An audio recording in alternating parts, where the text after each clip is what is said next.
Harriet's under that car. Hopefully you can see her in the shadows. Come on, Harriet. She's taking a break because it's hot. I haven't checked the temperature, but it was supposed to get in the 90s. There she comes. So we won't walk too far today because of the heat.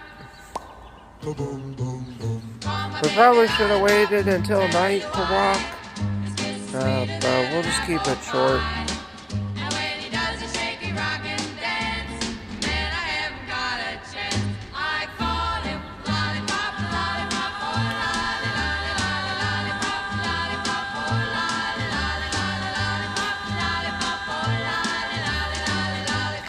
Richard's looking back for his sister to make sure she's coming. There she is.